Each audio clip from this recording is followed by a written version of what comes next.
Hi guys, I'm here to do my Ask Me Anything, and I'm dog sitting right now, so this is Atticus. um, so I have some questions. Here they are.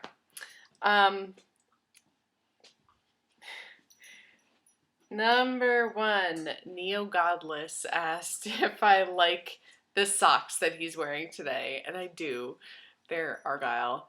Um, Although when I first clicked through the link, I thought it was spam, and so thank you for not spamming me.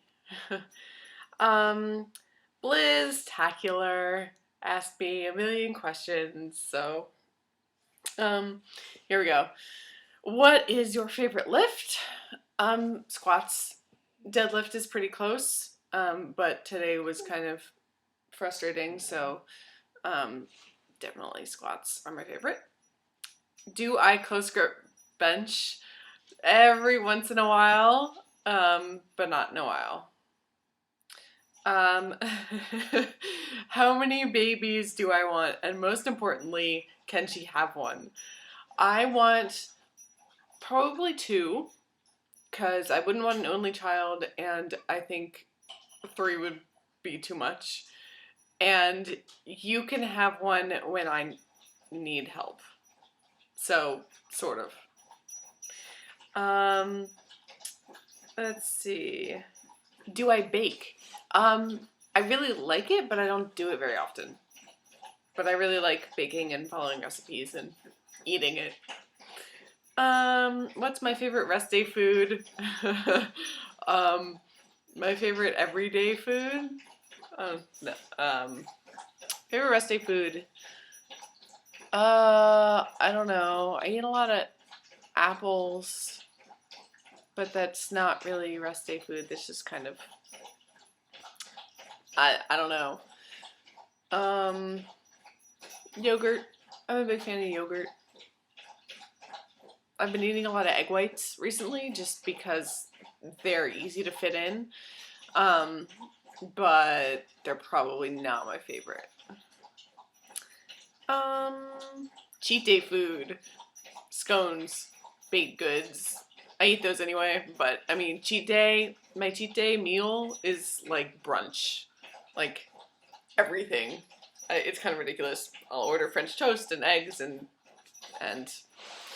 no bacon, because I don't eat bacon, but have I ever broken a bone? Yes, just a couple years ago I got a stress fracture in my foot from running, and I don't know if you guys can hear the dog drinking, it's kind of loud. Yeah, it was awful.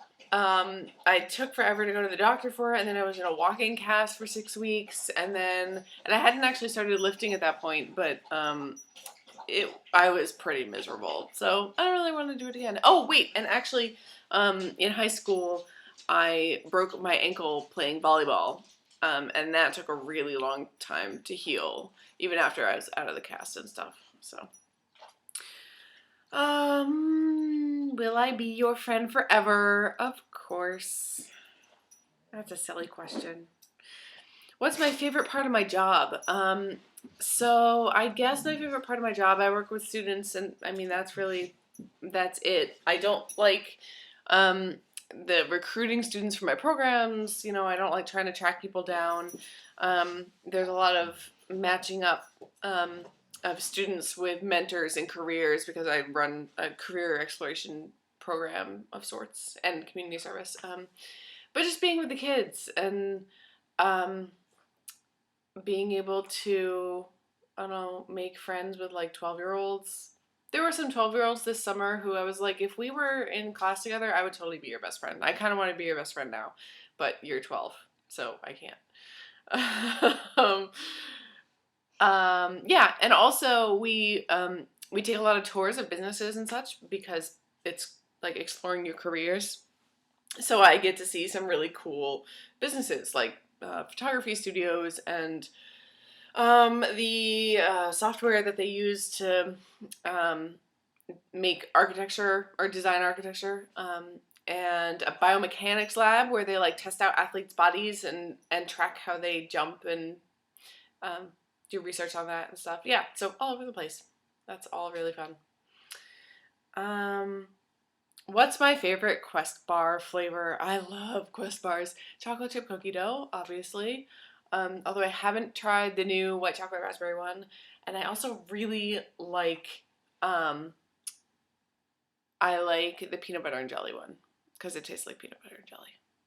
The brownie one I always think is going to be really good, and then it's not, and I've done that like 5 times now. So, okay, thank you for giving me those massive questions. This is going to be a lot longer than I thought. Sorry. Something Clever asked, and this is a cool question. Assume that a natural moral equilibrium existed in the world so that for every good action, a complementary evil of similar proportion would take place. How would this change how you operated in the world, if at all? So this one I thought of. Really cool question. Thank you. And I guess, so basically it's like karma except immediate and equivalent. So there aren't a lot of big things I would change, but I think, or like the way I'd operate in the world, I guess what I would do is I would be more immediately honest with people. You know, like, I mean, just the white lies that everybody tells. But if that is, I mean, they feel harmless in the time, but if that's going to then bring about some evil in the world, even if it's on the same small level as a white lie, if I know that if I'm the source of that evil, whatever it is, then yeah, I would be more honest. But I would also, because I would like to think that if your kind actions, so wait, no, I have to go back to the question. Oh, wait, I was doing it wrong. Okay, well, scratch that. For every good action, a complementary evil of similar proportion would take place. That's awful! I didn't get that before. Alright, for every good action, complementary evil. So the bigger and better the action, the bigger and worse the evil? Oh my god.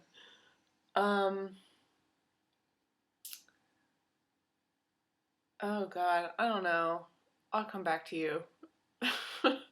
That's hard. That's ridiculous. Where are we? Rubes15 asked, what nicknames have your friends and family given you? My friends call me Fishy. And also sometimes just Ish or Ish Fish. Or I used to get Ishkabibble and then Bibble and Bibs for short. My family calls me Ishka sometimes. But the fishy thing most often actually, and that's because sometimes, not so much now, but it used to be when I introduced myself to people, I'd say, hi, my name's Isha, rhymes with fish, because otherwise people mispronounce it. So that's how I introduced myself to my college roommate, and then it stuck. And I will answer to it if you shout out, hey, Fishy. I'll turn around. What's your favorite joke? You know, I'm the worst at remembering jokes. I'm better on like sight gags and stuff.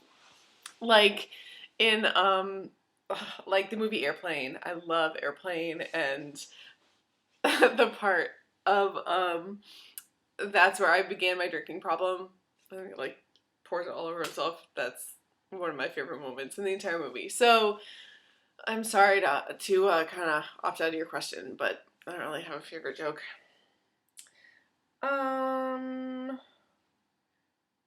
Let's see.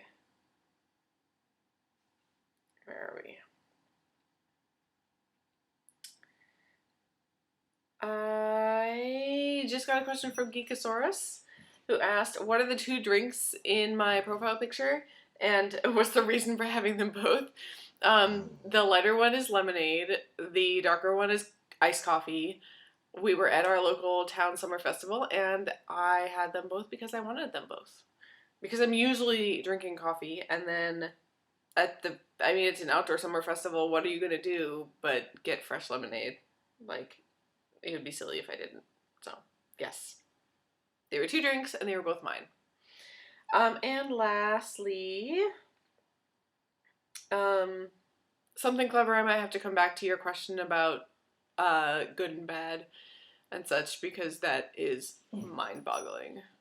Although, I guess if that were the case, I don't think that the way that I operate now would change much. I mean, I think that the good things that I do are not usually on such a big base, like such a high level that that they would create enormous evil. Although that probably says something about the way I live my life now, in that I should do bigger good things. So I'm doing a good thing now by rubbing Atticus's tummy. Okay, and lastly was from Bat Charles, formerly Matt Charles, and he said, do you miss me? Of course I miss you. How's my fundraising going? So I haven't talked about this on Fitocracy, but I'm doing a fundraiser for my work, where it's kind of like a walkathon where you pledge a certain number of miles and then people give you money for it, like per mile. But for this, every person who's campaigning for it is doing something different. So some people are reading books, some people are cooking, I am lifting. So I decided to lift over the course of the 8-week campaign. I decided to aim for 100,000 pounds, but I'm only counting my work sets for deadlift, squat, and bench press. So I'm a little behind, but not by much. My fundraising is actually ahead of my numbers right now, which is great. We're just halfway through. Actually, this is the 4th week. So I can start counting more of my numbers if I want to, but I'd like to be able to hit 100,000 pounds in just my work sets for those. But the fundraising itself is going really well.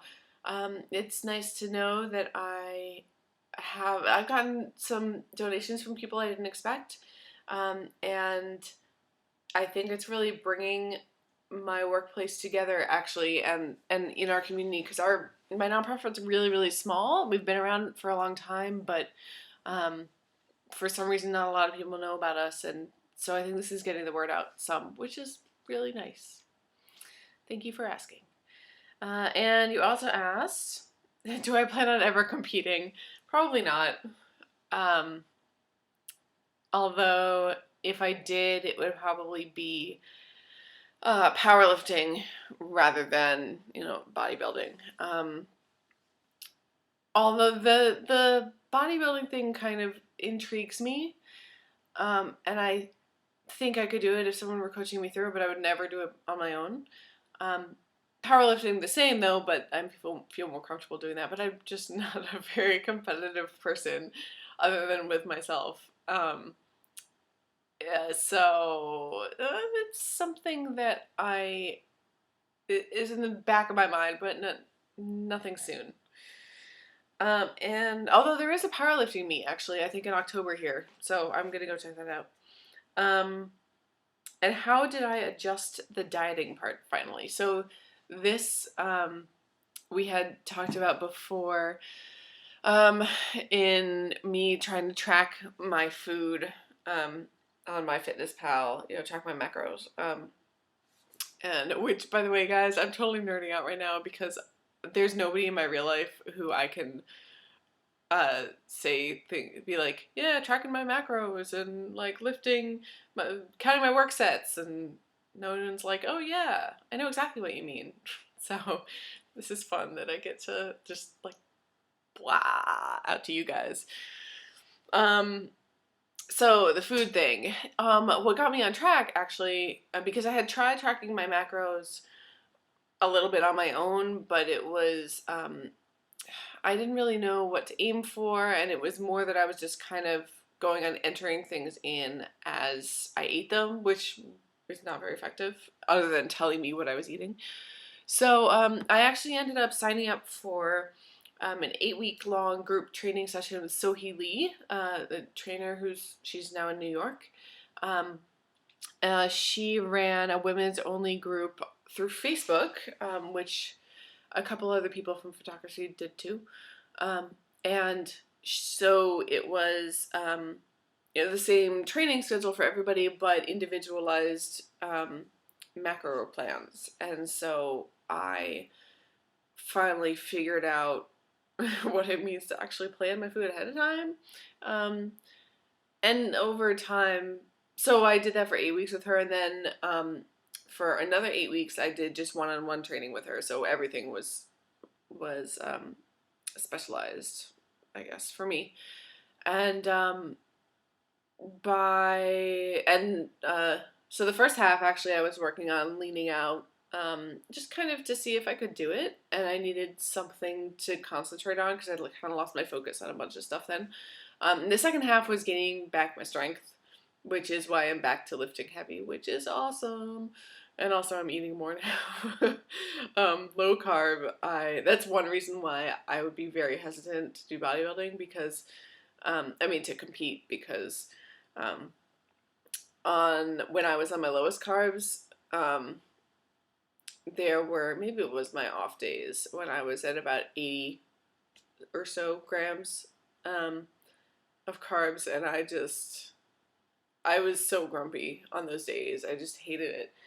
So, anyway, I think it was really the step-by-step guidance that finally got me there, and understanding the interplay between macros and calories, which I kind of knew before, but I was very against dieting in general. I had never been on a diet, and whenever, I didn't like the connotation that being on a diet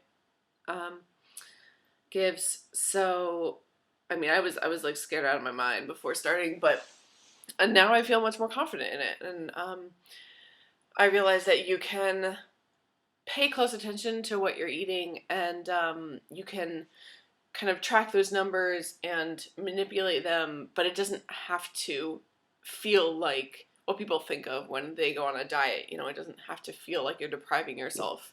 Like I said, I basically eat scones, well, maybe not every day, but multiple times a week, and I just fit them in. On the other hand, so it's kind of, if it fits your macros, but it's kind of, I definitely manage now to eat a lot more vegetables and a lot more protein, because I get hungry or I have to meet my protein. I eat fish, but no other red meat, so that makes it hard. But Quest bars.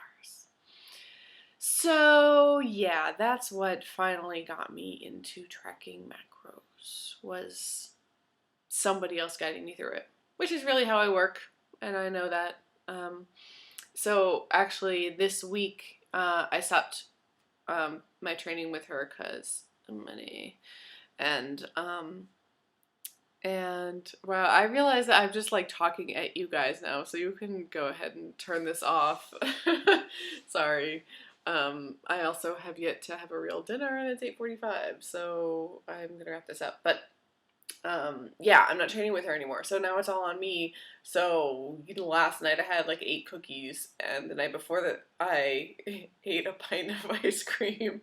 So I'm giving myself, a week or so to kind of mess around, but then I'm gonna go back to tracking the macros that she left me off with, and now I feel comfortable too with, if I feel like I need to drop my carbs a little bit, or play around with things, then I can do that.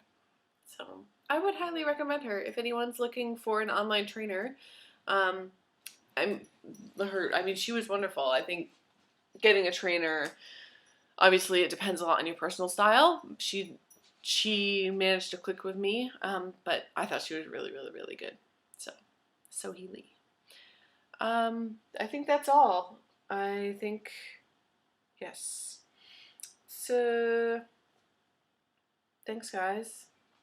That was fun. I got to like hang out with you for pretend, sort of. And let's do this again sometime. Bye.